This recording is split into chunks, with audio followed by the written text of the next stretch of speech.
Thank you so much. Yes, and చాలా కాలం తర్వాత రెడ్డి గారు అన్న క్యారెక్టర్లో అత్యద్భుతంగా మనల్ని అందరినీ అలరించినటువంటి బెనర్జీ గారిని మాట్లాడవలసిందిగా రిక్వెస్ట్ చేస్తున్నాం.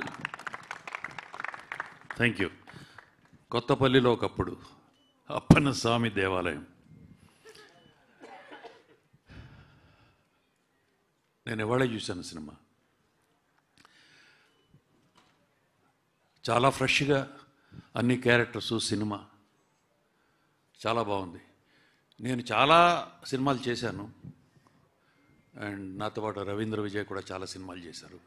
మేమిద్దరం ఇందులో చాలా ఎక్కువ సినిమాలు చేసిన వాళ్ళ క్యారెక్టర్స్, మెయిన్ క్యారెక్టర్స్లో వాళ్ళు ఉన్నాం. బట్ మేమిద్దరము కూడా ఆ కొత్తగా వచ్చిన వాళ్ళందరిలాగా ఫ్రెష్గానే ఉన్నాం. That greatness goes to the director. Director అలాగా క్యారెక్టరైజేషన్స్ చేసి మాతో పర్ఫార్మెన్స్ చేయించుకున్నారు. ఆన్ ద హోల్ సినిమా మొత్తం చాలా బాగుంది, చాలా ఫ్రెష్గా ఉంది. సినిమా అనేది ఎప్పుడు ఎన్నో యుగాలుగా, సంవత్సరాలుగా సినిమాలు వస్తూనే ఉన్నాయి, సినిమాలు వస్తూనే ఉంటాయి, కథలు ఒకలాగానే ఉంటాయి, అన్నీ ఒకలాగానే ఉంటాయి. కానీ కథనం మారుతుంది. దాంతే ఆ తీసే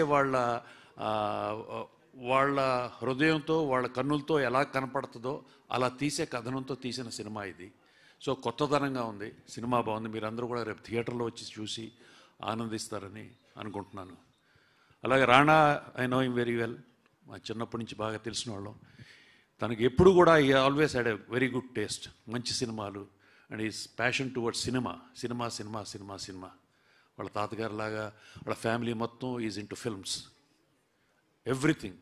వాళ్ళు సినిమాలు తీశారు, సినిమాలో సంపాదించారు, సినిమా ఇండస్ట్రీకి సంబంధించిన దాంట్లోనే డబ్బులు పెట్టారు. So they are always into films. So Rana always had a good taste, and ఈ సినిమాని రాణా ప్రజెంట్ చేసి మీ ముందుకు తీసుకొస్తానందుకు I'm very happy. I wish the whole team very best of luck. Thank you. Thank you sir, thank you so much. Yes, ఇప్పుడు అందరూ ఆయన మాట్లాడాలంటే అందరూ అప్పన్న